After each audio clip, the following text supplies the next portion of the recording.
Hi folks, and welcome back to Vigilance Talk.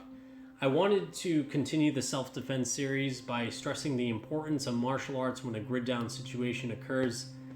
Sadly, I have seen little talk about this self-defense option. I hope that this video will make the prepper community aware of the importance of martial arts as a means of self-defense. To start off, I am by no means a martial arts master, but I have trained in martial arts long enough to see the benefit of it. For those who have watched my last video on guns in Shtf, I had specifically mentioned that although I am definitely a supporter of the Second Amendment, I do realize that an Shtf gun should not be your only means to defend yourself. As the saying goes, if you are preoccupied with a single leaf, then you won't see the tree. That leaf being guns and the tree being a whole set of other self-defense options that you may have.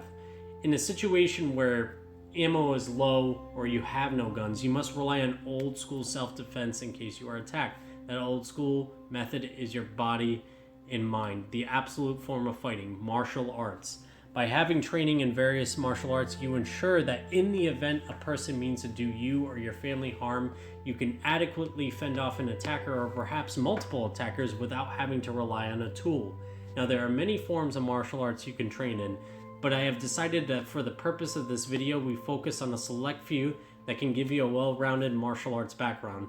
One thing I really want to stress before getting into the different types of martial arts is I would recommend that you do not train at the school that will tell you that you'll be getting your black belt or whatever the highest ranking is in the particular martial art in 3 or 4 years.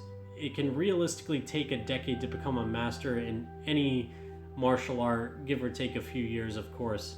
It's a truly drastic thing that has happened to us here in the United States, where we are always trying to look for the easiest, quickest way of getting that black belt or whatever is the highest ranking, whatever martial art you're taking, without putting too much effort in. This will just lead to a false sense of complacency, where you believe that because you received your black belt in under 3 years, you can take on anyone. And that's just going to lead to failure in the end. So what I'm trying to say is go to the school that will make you earn that rank. Go to the school where you have to spar, where you might get a black eye or a sprained ankle. Not that I encourage people to get hurt or anything like that, but rather I'm encouraging them to seek out these schools that teach the real thing, not something that's watered down. Furthermore, if you go to these types of schools, you will learn a thing called toughness, which is absolutely essential in an SHTF situation, as all those amenities you used to have are now gone and everything is pure, raw survival. So let's get to my list of martial arts that I think you should train in. The first one I would recommend is a good stand-up martial art. Like kickboxing and taekwondo are great options, although I would personally recommend Muay Thai, which is a martial art that developed in Thailand. They call it the art of 8 limbs because it uses punches, kicks, elbows, and knee strikes as a means to defend yourself. And having trained in this myself, if you train with an instructor who has competed in this art overseas, such as in Thailand or in Laos and Cambodia, which have their own variations of the art, you really are going to get the full package. So be on the lookout for instructors like that. And to be honest, you really want to look out for the acolytes of all the instructors that you may want to take classes with. Another martial art I would recommend would be some kind of grappling art, like wrestling and Judo. You can learn all kinds of takedowns, throws, and submissions from these arts. And, I think these arts tend to be underestimated. A lot of people do underestimate a good takedown. Many do not realize by throwing someone to the ground, you can easily knock someone out. This brings me to the next self-defense system and one of my favorites, Brazilian Jiu-Jitsu. Brazilian Jiu-Jitsu, or BJJ, is also a grappling art. However, it focuses primarily on ground fighting with takedowns as well. For those of you who want to see just how effective this martial art is, I suggest you look up on YouTube Royce Gracie UFC.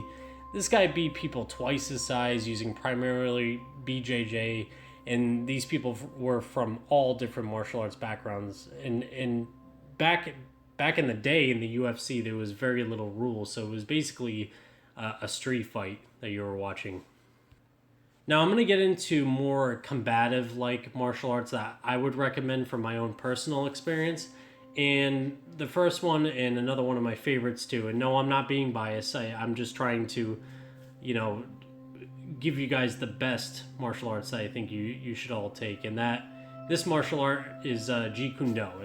This martial art is a hybrid martial art, and it was really founded by arguably the best martial artist ever, Bruce Lee. And unlike traditional martial arts that have like katas and that you practice over and over, it's not like that. It's not patterned.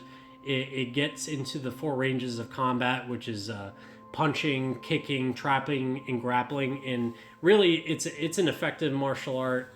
It's definitely been proven, and I would recommend looking into that. And another more combative like martial art I would get into, and a lot of Jeet Kune Do instructors incorporate this martial art into the curriculum, if you will, is Filipino Kali, which is a martial art that emphasizes weapon-based fighting, such as sticks, knives, and bladed weapons. Now, the art also gets into weapon disarming techniques, hand-to-hand fighting, and grappling, but really it's just weapon-based fighting that this art primarily focuses on, and it's a really effective art. It's really, really good to know this one in particular, because unlike guns, knives, and bats and all these other things are relatively easier to come by. So, and that'll be important in an SHTF situation. Now, lastly, this martial art I would definitely recommend for everyone to try, and it's MMA. It originally it was kind of like a combat sport that mixed all martial arts, because it is mixed martial arts, but it's become almost its own martial arts at this point. I think it's fair to say that. And like JKD, it kind of mixes all types of martial arts together, and some of you watching this probably know just how bloody this combat sport or martial art can get. And personally, it's my favorite sport to watch and to train in, and based on my experience, you need to be mentally and physically strong to be successful in this martial art. Out of all the martial arts I have mentioned in this video, this is the #1 martial art I would recommend for preppers due to the intensity of the training. You know, they don't just hit bags and hit pads. They actually, you know, put on gear and they start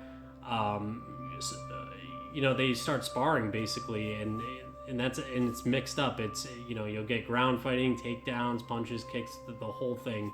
Highly recommended martial art. In fact, I would recommend most folks to try it out.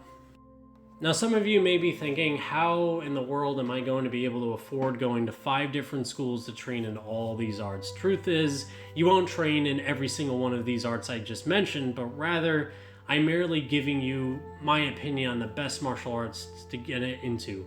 Most schools also offer a combination of martial arts. For example, many MMA schools not only offer MMA classes, but also offer Muay Thai, Brazilian Jiu-Jitsu, wrestling, and boxing. And, you know, again, I'm going to emphasize MMA as it's just a great way to start your martial arts journey. So to summarize, you want to try to get into multiple martial arts, preferably stand-up, grappling, and weapons-based martial arts. This should make you well-rounded enough to deal with the majority of situations when a person or persons may attack you. And don't forget another thing about consistency in training as well. I know it's hard for a lot of people to train consistently, but try to do it at least twice a week or more. And if you can only do it once a week, that's okay, just do your best to stay as consistent as possible. Anyways, folks, I hope you enjoyed this video, and if you like what you hear, please click the like button and subscribe to my channel.